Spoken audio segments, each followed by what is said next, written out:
February महिन्यात रामझुला येथे कारने केलेल्या अपघातात 2 तरुणांचा मृत्यू झाला होता. तसेच याच महिन्यात राजनगर येथे भरदिवसा प्रसिद्ध फोटोग्राफरची हत्या करण्यात आली होती. या दोन्ही प्रकरणाला आता 100 दिवस उलटून सुद्धा यातील आरोपीला अद्यापही अटक करण्यात नागपूर पोलिसांना यश आले नाही. आज या तीनही कुटुंबियांचे राष्ट्रवादी काँग्रेस पार्टी, शरदचंद्र पवार पक्षाचे नेते, माजी गृहमंत्री अनिल देशमुख यांनी भेट घेतली. तसेच 100 दिवस उलटूनही या प्रकरणातील आरोपींना अटक का करण्यात आली नाही असा सवाल अनिल देशमुख यांनी यावेळी उपस्थित केला. 25 फेब्रुवारी 2024 ला रामझुला येथे अपघातात जाफरनगर येथील मोहम्मद आतिफ वय 33 वर्ष व मोहम्मद हुसेन मुस्तफा वय 34 वर्ष या युवकांचा मृत्यू झाला होता.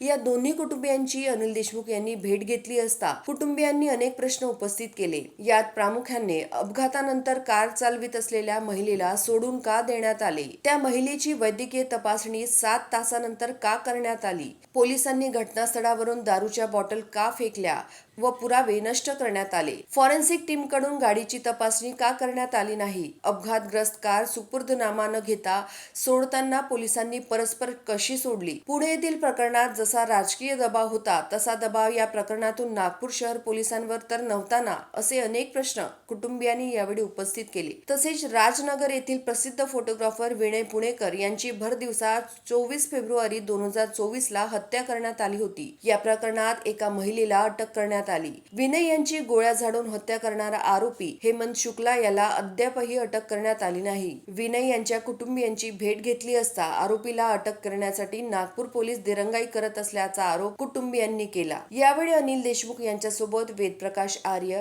जावेद हबीद, सय्यद फैजुल्ला, नूतन रेवतकर, रेखा कृपाले, शैलेंद्र तिवारी, संतोष सिंग, अनिल बोबडे, हाजी आसिफ, विश्वजित सावडिया, सारंग साकरे, रिजवान अन्सारी, संदीप मेंढे यांच्यासह अनेक पदाधिकारी उपस्थित होते. ब्युरो रिपोर्ट, जनमत लाईव्ह न्यूज, नागपूर.